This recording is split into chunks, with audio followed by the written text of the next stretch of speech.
Ferrari is trapped once again. Not at the bottom of the standings, of course, not in the total strategic chaos of past years, but in a position that hurts, because it's exactly where you don't want to be when you're Ferrari. Limbo. Not strong enough to win, but not weak enough to justify full-blown panic. And with Lewis Hamilton and Charles Leclerc struggling to find harmony with the SF25, the message is clear. Something inside Maranello isn't working the way it should. After 11 races in the 2025 World Championship, the Scuderia hasn't won a single one. No victories, no podiums for Hamilton, and a Leclerc who is consistently present but never decisive. They're second in the Constructors' Championship, but the reality is that McLaren now seems one step ahead. While Woking continues to rise, Maranello looks like it's just trying to survive until 2026. But here's the problem.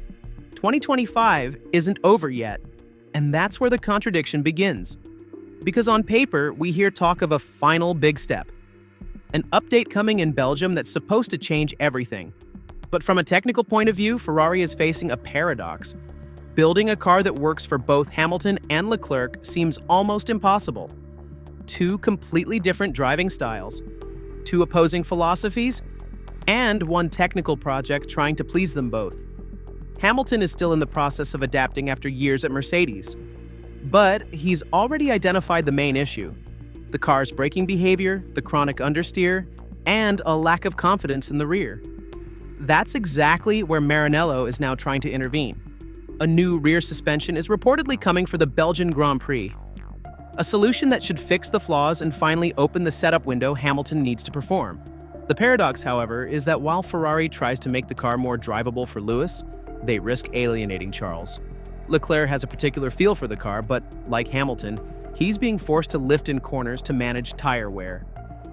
That's what happened in Austria, and it was reported by journalist Gianluca D'Alessandro.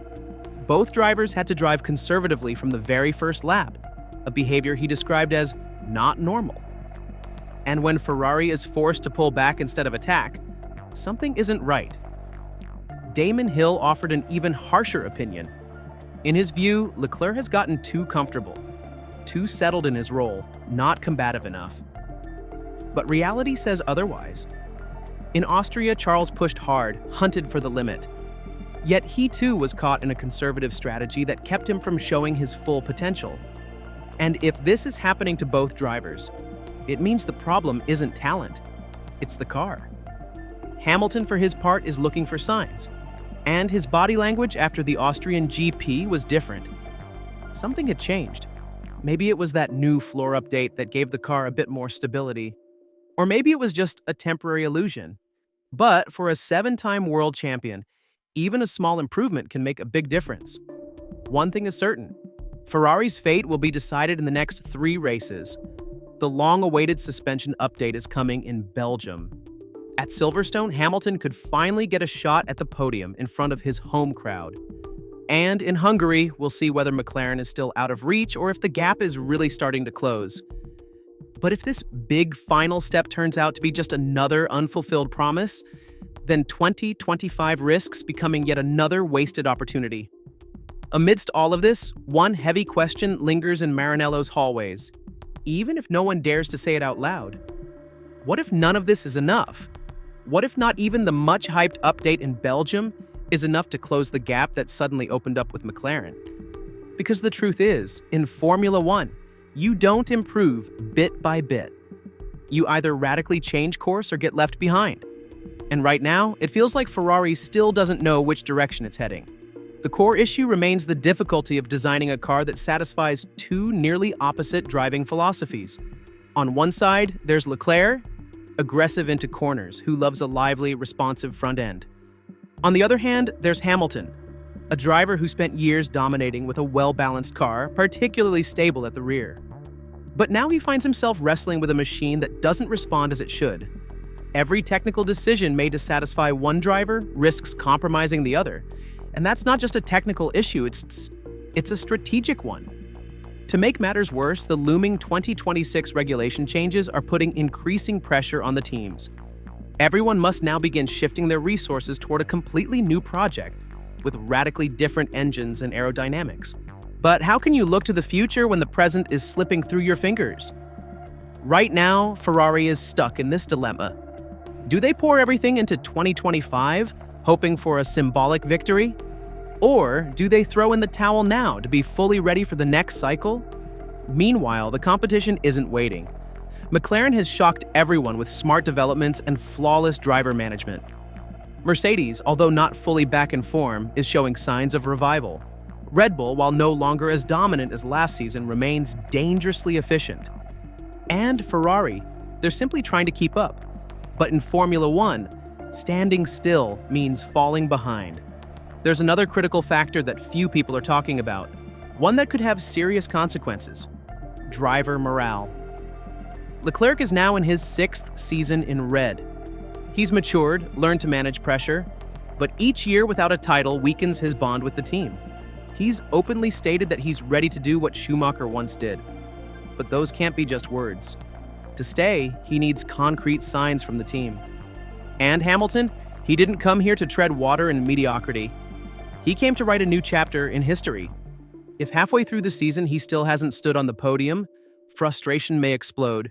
And we all know how powerful, both publicly and internally, a frustrated Lewis Hamilton can be. Even within the paddock, the change has been noticed. Rivals and engineers talk about the 6 months of darkness that Ferrari endured after Enrico Cardile's departure. A technical void that left deep wounds. Only now does there seem to be a response. But is it too late? Is it enough? The next few races will speak volumes. If the much-hyped Spa update fails to deliver the expected results, the situation could become far more complicated.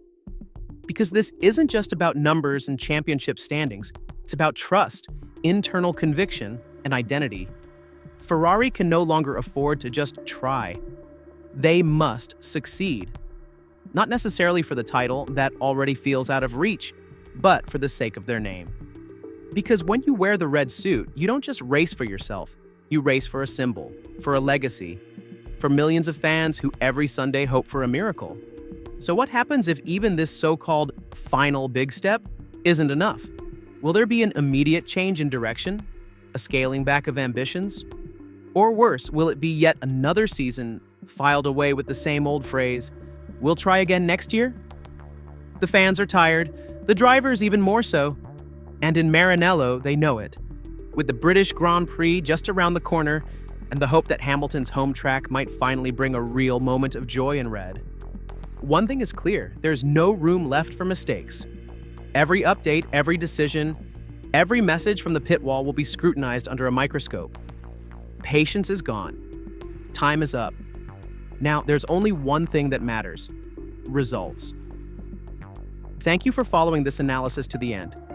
If you believe Ferrari deserves better, leave your comment below. We want to know what you really think about this season. And if you want to keep uncovering the hidden truths, behind-the-scenes stories, and sharp provocations from the world of Formula One, make sure to subscribe to the channel and click on the next video now appearing on your screen. We'll see you there.